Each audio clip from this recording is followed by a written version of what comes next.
ओम नमः सिद्धेभ्यः। ओम नमः सिद्धेभ्यः।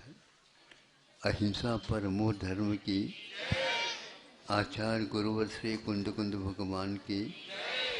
आचार्य गुरुवर श्री ज्ञान सागर मुनि महाराज जी की। आचार्य भगवान श्री विद्यासागर जी महामुनि राज की।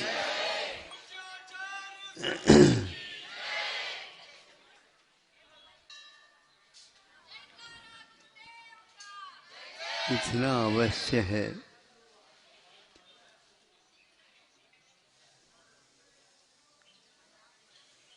कल एक सज्जन ने जिज्ञासा रखी थी, इतना सारा का सारा अतीत में हम लोगों की गतिविधियां हुई, किंतु यह याद क्यों नहीं रहती।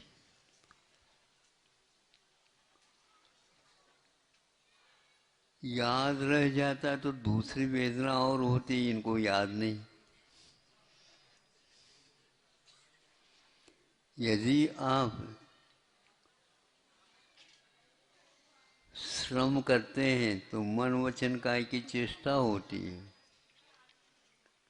अनुकूलता प्रतिकूलता का संवेदन होता है।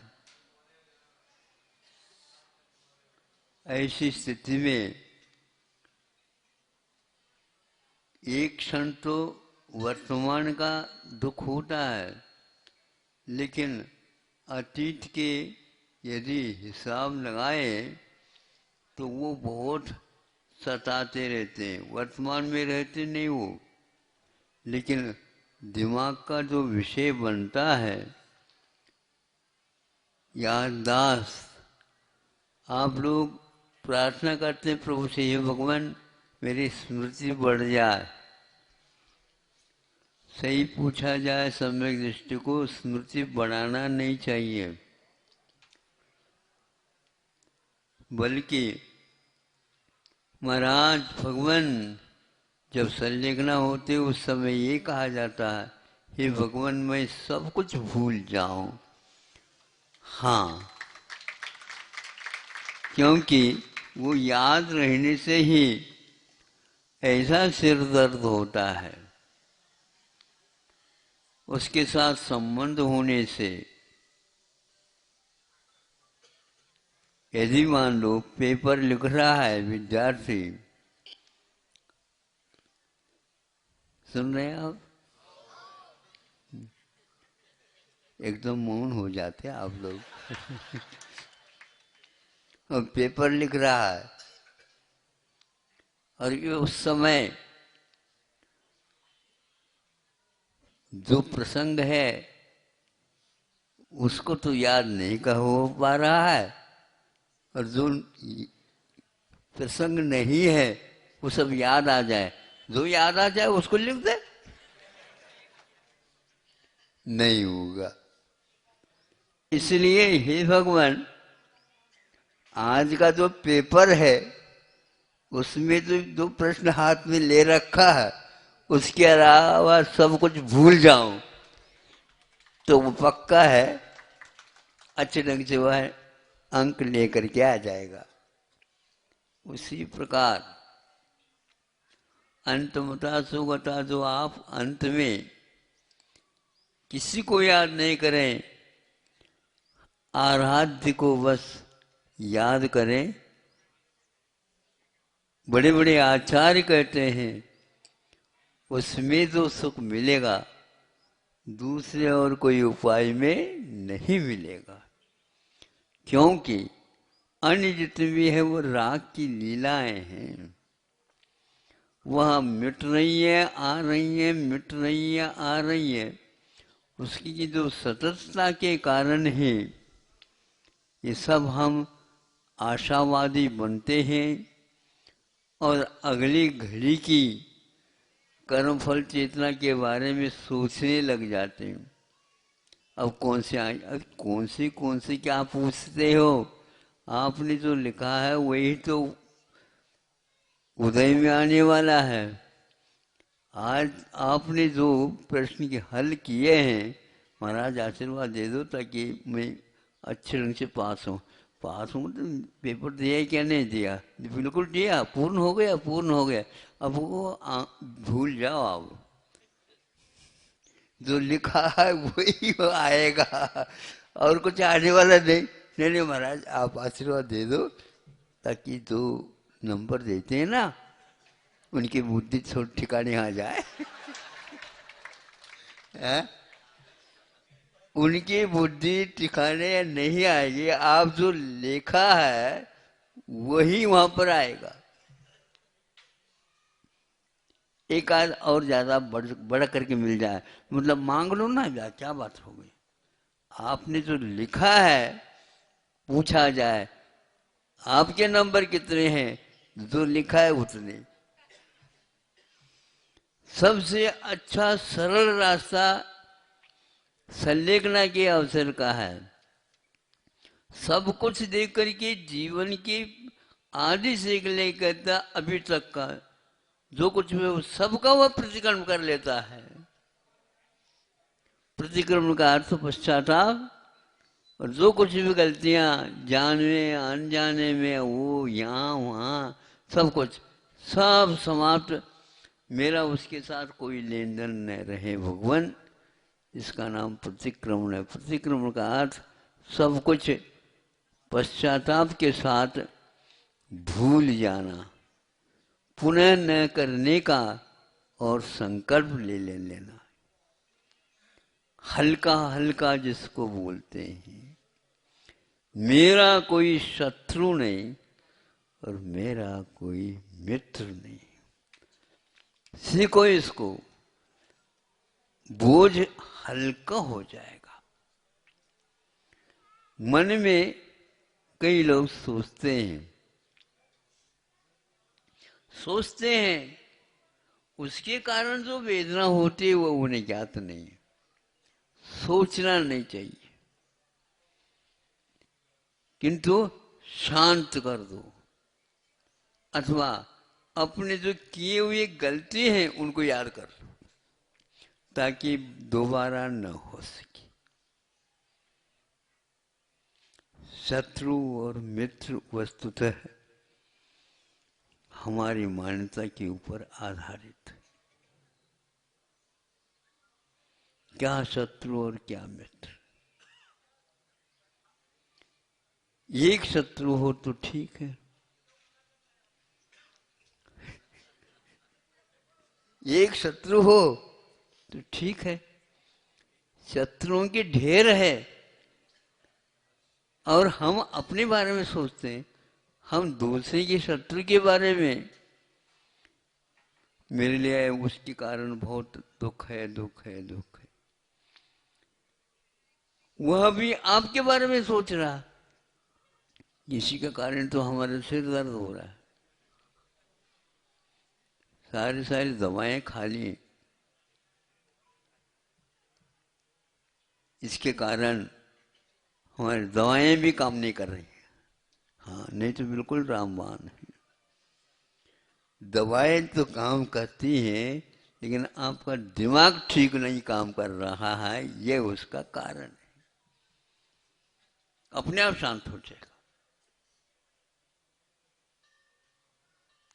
हमेशा के लिए वह रोग दूर होने वाला है, ऐसा कहने के उपरांत वह दूर अभी हुआ ही नहीं रोग, लेकिन उसकी धारणा बन जाती है अब तो मैं ठीक हो जाऊंगा। तो ऐसे ही यहां पर है, आप खाता रखो ही नहीं समझे क्या है। हम आए हैं, आए जाइए, क्या चाहते हैं, ऐसा ऐसा है, खाता लाओ। हमारे पास कोई खाता ही नहीं, और उसने भी कुछ लिखा था वो भूल गया, दो इतना ही याद रखा है कि इससे कुछ लेना है। तो वो कहता है कि हमारे भी एक पास खाता है, क्या है, आपसे लेना है। हाँ, लेन देन चलता है ना, हमारा आपका लेन देन चलता था। बहुत सारे भव भव हुए हैं, कुछ न कुछ आपने अभी तक पूर्ण नहीं किया। रख दो यहाँ पर।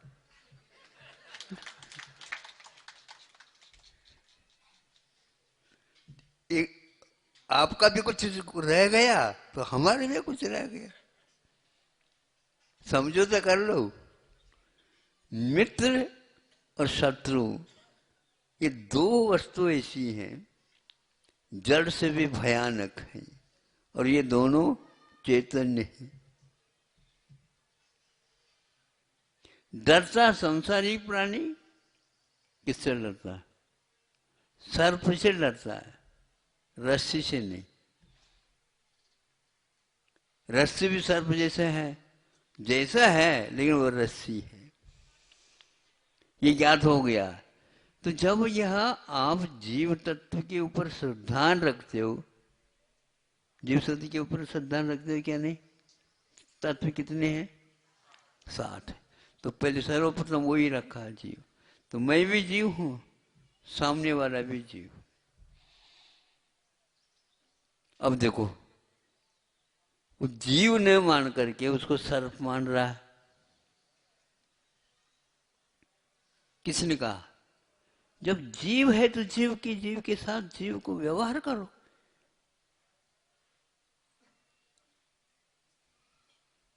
और वह सर्प देख रहा है, मेरे लिए कोई सही वैरी है तो ये है।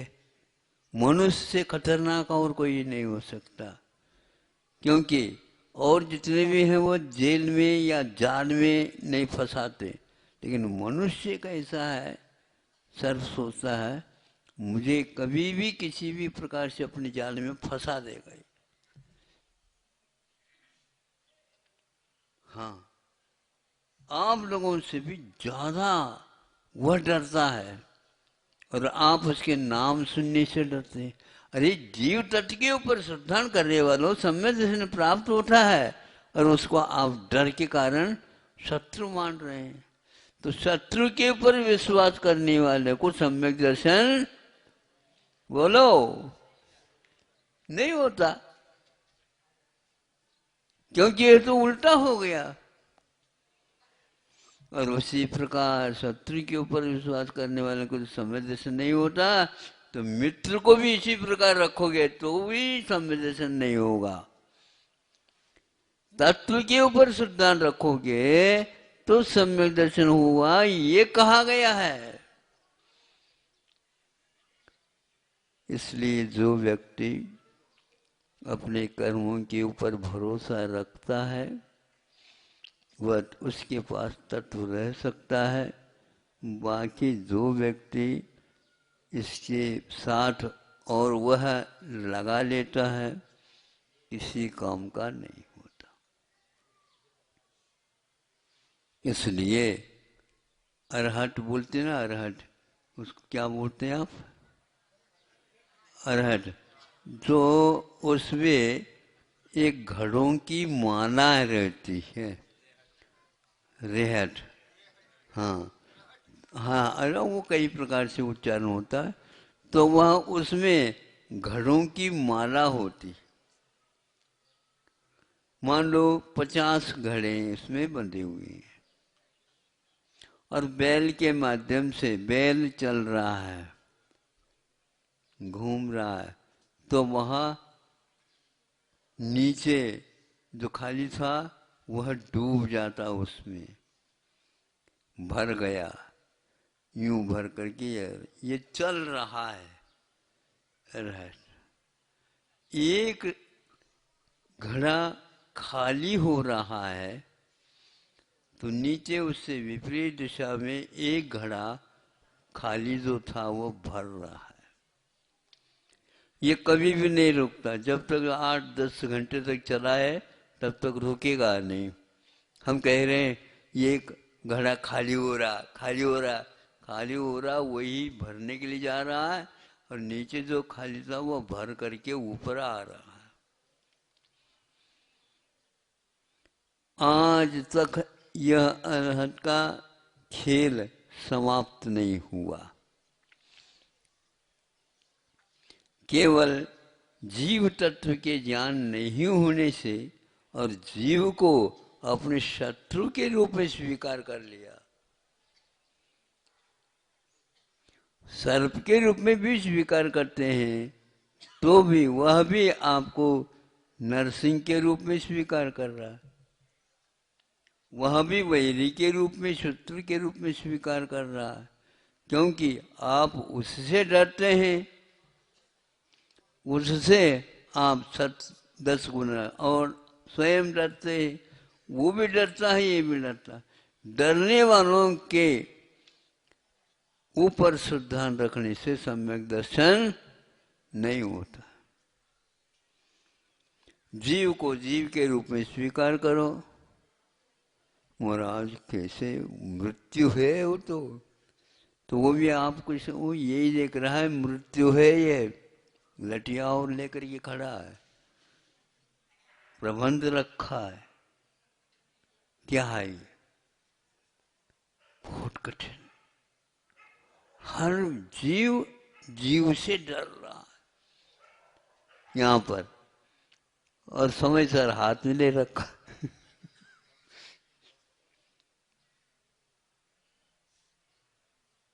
जीव जब अजर अमर तत्व है तो मरने की क्यों भीति करते हो आप बच्चों के लिए बिल्कुल विपरीत दिशा की ओर ले जा रहे हो उसको। ये कर बेटा, जीव कभी भी मरता नहीं। हाँ, इतना अवश्य है, वह इस शरीर को हमेशा हमेशा धोने का महाव्रत ले रखा है, नहीं समझे? और इस महाव्रत को वो भूलता नहीं कभी भी। किसी भी पर्याय में चले जाए, बस इसको पर बनाए रखो। ये विपरीत सिद्धांत है। इसलिए जिसका अनुपात से डर कम हो गया है उनके लिए नंबर ज़्यादा मिल रहे हैं, और जिसके अनुपात से डर बढ़ रहा है तो उसको शरीर मिलेगा अवश्य, लेकिन मोक्ष मार्ग के योग्य शरीर नहीं मिलेगा। बोलो। इसलिए एक पर्याय आपकी छूट रही है, दूसरी पर्याय की शुरुआत हो रही है। इधर भर रहा है और इधर खाली हो रहा है। यह आपके वैचित्र। इसलिए अतीत काल की कितनी बार वो घड़ा भरा है, आज तक भरता ही आया, खाली होता ही आया। ये पता है, इसका कोई लेखा जोखा नहीं।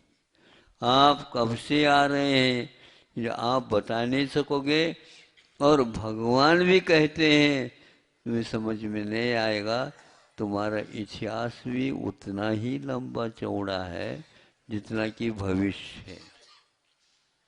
भविष्य भी का भी कोई अंत नहीं है आपका, और अतीत का भी कोई अंत नहीं है आपका।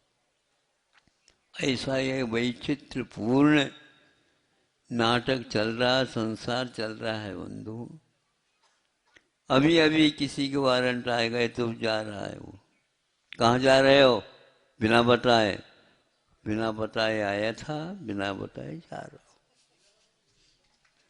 आपके घर में आपने तो मुझे बुलाने के लिए आए, इनसे जान रखो। कुछ लेन देन था इसलिए मैं ढूंढता ढूंढता आ गया। नहीं समझे? हाँ, पुराना लेन देन था, आ गया था। अभी आपको जाने नहीं देंगे, हम तो जेल में बंद कर देंगे, जेल सहित चले जाऊंगा। मुझे कोई रोक नहीं सकता। दूसरी जेल के लिए जा रहा हो और कहीं नहीं जा रहा हो, समझ रहे हो? क्योंकि गुनाह किए हुए हैं। जीव को जीव न मान करके जीव को शत्रु के रूप में आपने स्वीकारा। कभी भी किसी शत्रु के प्रति भीतर से परिणाम करुणा भाव आती नहीं इसलिए, जबकि जीव को देखने से करुणा आना चाहिए। करुणा किसके ऊपर होती है? अनुकंपा किसके ऊपर होती है? जीव के ऊपर होता है। आस्तिक भाव, जैसे मैं हूं उसी प्रकार यह भी है। ऐसे परिणाम करने से सम्यक दर्शन स्थिर होता है। और मेरा अस्तित्व पहले था, है, आगे रहेगा, इस अस्तित्व गुण के ऊपर जो विश्वास करता है वह जीव तत्व का यथार्थ श्रद्धान कर रहा है, और वह जड़ से भिन्न है। सर्व भी जीव नहीं है। सर्व के जो ऊपर शरीर है वह जीव नहीं है, वह तो एक पुद्गल की कवच है, कपड़ा है, पहना हुआ है। आप जैसे भिन्न हैं उसी प्रकार वो जड़ शरीर से भी हम भिन्न हैं। तो हमारा असली स्वरूप क्या है इसके बारे में श्रद्धान करो। तो गुरु ने, गुरुवाणी ने अथवा जिनवाणी ने यह कहा है कि मैं अमूर्त तत्व हूँ और उसका कभी भी किसी से मृत्यु नहीं होती है। ऐसा सोचेंगे तो अपने आप ही आप जो शत्रु है उससे भी बच जाओगे, मित्र से भी बच जाओगे। क्योंकि मित्र आज मित्र है, कल वो भी महादगाबाज शत्रु था। और आप भी ऐसे ही है, एक दूसरे के ऊपर डकैती डालते हुए आए हैं। हाँ? और संसार में, संसार रूपी जेल में घर कारागृह है, बताया है, लिखा है। क्यों? महाराज आशीर्वाद दे दो, बहुत दिन हो गया, घर जो है ना अच्छा बना रहा हूँ। घर को आचार्य ने कहा कारागृह। क्या बोलते हैं आप? बोलो, हम नहीं बोलते हैं? अच्छे ढंग से बोला करो कम से कम तो। घर कारागृह वनिता बेड़ी, परिजन है रखवारे। कितने अच्छा लिखा, देखो। कभी ऐसा सुना है? घर कारागृह है, तिहाड़ जेल से 10 गुना नहीं, बहुत गुना भयंकर है। उस जेल में अपने आप के पैसा कमा करके, खर्च करके, और बता रहे हैं देखो महाराज, किसी का भी इस प्रकार का बड़ा सुंदर जेल नहीं है खातेगांव में।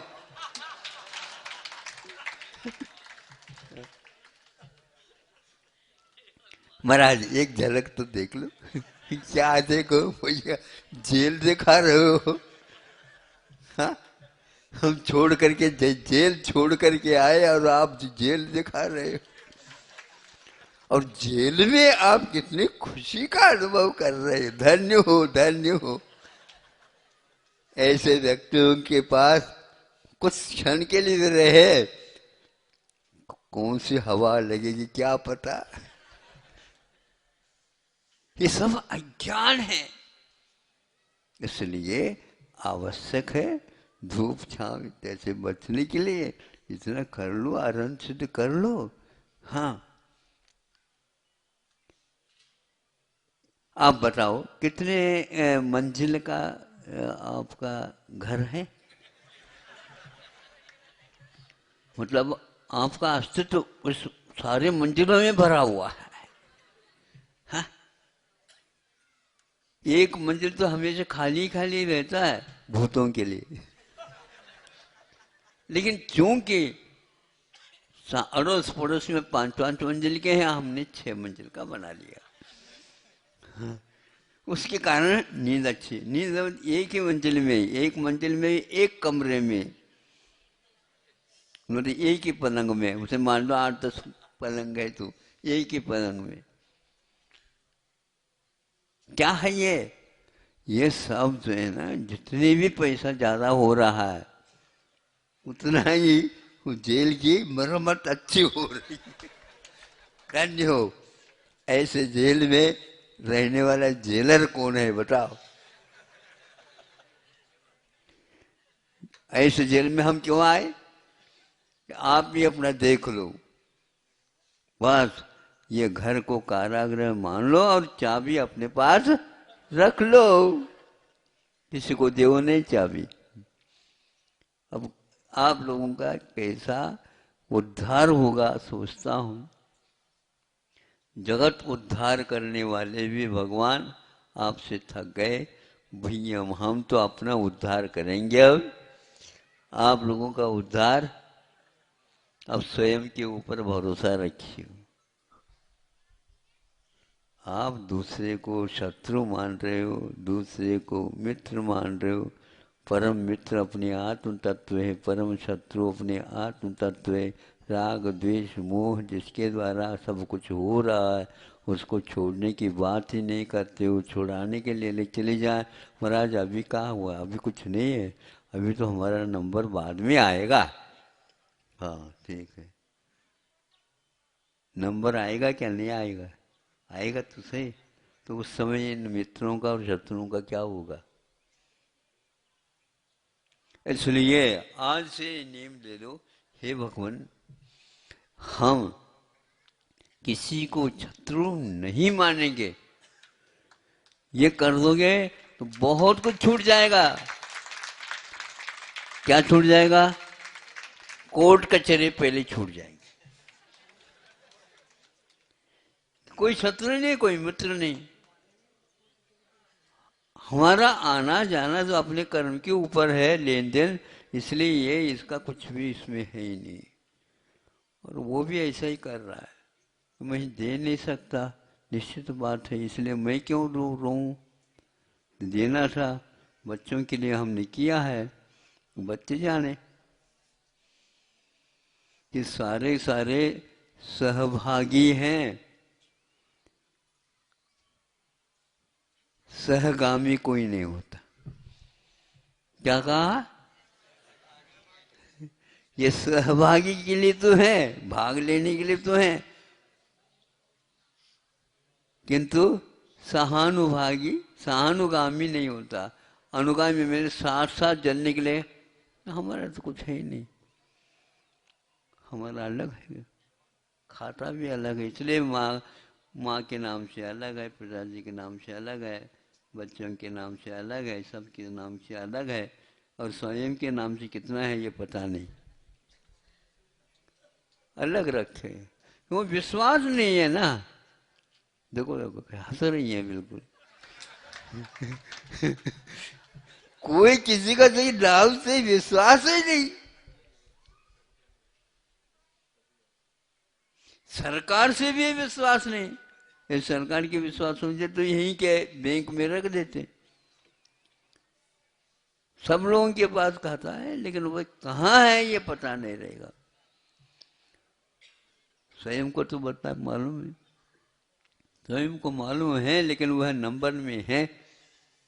अब नंबर में है तो नंबर कोई भी हो सकता है, लेकिन ऐसी स्थिति है, सुनते हैं वो वहीं का वहीं रह जाता है। आपके पास वो पैसा कभी कभी आता भी नहीं है, और आप क्यों पुट कुछ नहीं कह सकते। शांत निर्विकल्प है। उसी प्रकार यहाँ पर केवल रहने के लिए रह रहे हैं, लेकिन घर तो कारागृह है। आप भी कैदी हैं और आपके जितने भी साथी हैं वो साथी कैदी हैं।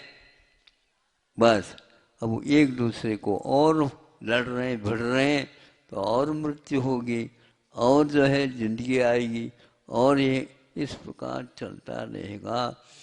पूर्व की खाता पूर्ण नहीं होने के कारण वही व्यक्ति पुराने आशा में सब मिलते रहते हैं, पोशाक बदलते बदलते। कभी सिंह हो जाता, कभी रीछ हो जाता, कभी सर्प हो जाता, कभी और हो जाता, कभी मित्र हो जाता, कभी साथी हो जाता, कभी संगाती हो जाता। ये सब लेन देन के खाते हैं।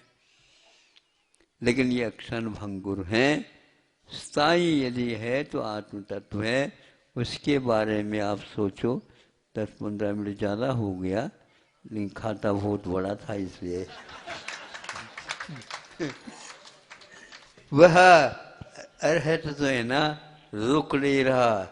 बैल को कह दो रुक जाओ, 1 सेकंड नहीं लगेगा, आपका सारा समाप्त हो जाएगा। 1 सेकंड नहीं होता, बैल रुका नहीं, आप वह भरना भी बंद हो जाएगा और खाली होना भी बंद हो जाएगा, अपने आप शांति मिल जाएगी। वहाँ किसान बहुत होशियार रहता तो अरहर जला करके भी विश्राम लेता, लेकिन आप तो 3-3 शिफ्ट लगा करके रात दिन चल रहा है। ऐसी कारखाने में होते हैं, कंपनियां होते हैं, वो चैन ही नहीं है। हाँ, वहाँ पर घंटी लगती रहती है, आप परिवर्तित हो जाते हैं, आपके स्थान पर दूसरा आ जाता है, वो अपने हाजिरी अलग लिख देता है, ये इतना काम हमारा है, ये इतना काम इनका है, ये लगा हुआ रहता है। ऐसे आप व्यस्तता समाप्त करो। 8 घंटे के लिए सोना, 8 घंटे के लिए श्रम करना, 8 घंटे के लिए लेन देन इत्यादि करना, ये सारा बताया। लेकिन आप लोग 24 घंटा इतना ही नहीं, मरणासन होने के उपरांत भी अपने नाम से खाता हस्तांतरित करने के लिए भी कोई तैयार नहीं है, क्योंकि एक दूसरे के हस्तांतर करने में हस्तक्षेप बहुत बड़े बड़े हो सकते हैं। इसलिए जब हम यहाँ से रवाना होंगे उस समय चाबी रह जाएगा तो रह जाता, अब क्या कर सकते। चाबी लेकर के भी चले जाओगे श्मशान तक तो वहाँ पर तो छुड़वाएंगे आपकी और तलाशी ली जाएगी। नहीं समझे, कोई व्यक्ति गलत तो कार्य नहीं कर रहा, कुछ भी नहीं है, आपका कोई भी अच्छा कपड़ा भी नहीं रहेगा, सब निकाल करके रखेंगे और एक लाल कपड़ा आता, बता दे उसको क्या बोलते हैं? अरे कफन बोलते हैं उसको। यह सबके लिए यही मिलता, चाहे कोई भी हो, साहूकार हो या गरीब हो, छोटा हो बड़ा हो, कोई भी हो, उसको पहना करके हाँ विदा हो जाएगी। जेल में जैसे परिवर्तन कर देते हैं ना, उसी प्रकार वहाँ का वह लाल के साथ ही जलेगा। अब ये ध्यान रखना, इसके उपरांत उसको भी उतार करके आग लगाई जाती है, नहीं समझे, और उसको पागल भी व्यक्ति छूता नहीं। तो शव के ऊपर से कोई भी वस्त्र मखमल भी क्यों ना हो हाथ लगाने योग्य। तो सब सौगठ है, ये आपके घर में जो है, घर नहीं है। जहां पर आपकी मृत्यु हो गई उसका नाम क्या है? नहीं, वो मरघट है, जहां पर मर गया। फिर सौगठ तो वो है, उस लेकर के चली जाए स्मशान, ये है। इसीलिए प्रत्येक कोई भी हो, जिनको आप मित्र कह रहे थे उनको भी, उनके लिए भी आग लगा देंगे। फिर बाद में क्या कहें, भैया पहले नर्मदा वही डूबो निकलो, डूबो वहीं पर है, सब कुछ वहीं का वहीं है। तो इससे है, ऐसा लगता है कि आप सौर सूतक वाले हो गए, आपको छूने योग्य नहीं है। कोई इस प्रकार गवी में होकर के आ गया, उस दिन हम उसको आहार देने के लिए मना है, बताते हैं। हाँ, अपराधी हो, एक को जला करके आए हो, हाँ एक को नहीं, अपने ही शत्रु को, अपने ही मित्र को जला करके आए हो। क्या विश्वास आप लोगों का। फिर भी यदि सम्यक दर्शन की बात करते हैं तो हम आपको बहुत धन्यवाद देते हैं। धन्य है आप लोगों ने अपने परिणाम सुधार लिए, अच्छे ढंग से आगे यात्रा आपकी भी हो। अहिंसा परमो धर्म की। आचार्य भगवान श्री